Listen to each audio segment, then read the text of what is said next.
Hockey junior உலகக்கோப்பை தமிழகத்தில் சென்னை மற்றும் மதுரையில் நவம்பர் 28 முதல் டிசம்பர் 10 வரை நடைபெறுகிறது.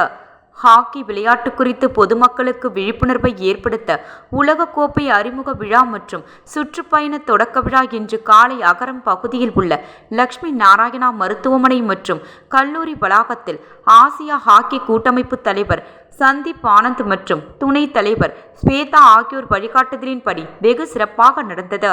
இதில் முதல்வர் ரங்கசாமி சிறப்பு அழைப்பாளராக கலந்து கொண்டு ஹாக்கி ஜூனியர் உலக கோப்பையை அறிமுகப்படுத்தி சுற்றுப்பயணத்தை தொடக்கி வைத்தார்.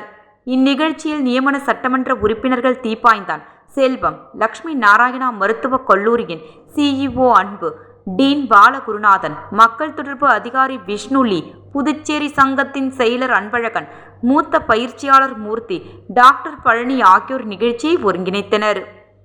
புதுச்சேரி ஹாக்கி சங்கத்தின் தலைவர் குமரேசன், பொருளாளர் சந்திரசேகர், நிர்வாக செயலாளர் பழனி, இந்திய விளையாட்டு வீரர் செந்தில்குமார், உடற்கல்வி ஆசிரியர்கள் வரதராஜ், ஆரோக்கியராஜ், சரவணன், மூத்த விளையாட்டு வீரர்கள் அரவிந்தன், சுரேஷ், கமலக்கண்ணன், செல்லமுத்து, கார்த்திகேயன், பயிற்சியாளர்கள் ஹரிகிருஷ்ணன், ஸ்டாலின் ராம், பச்சையப்பன் மற்றும் ஜூனியர் ஹாக்கி விளையாட்டு வீரர்கள் உட்பட பலர் கலந்து கொண்டனர்.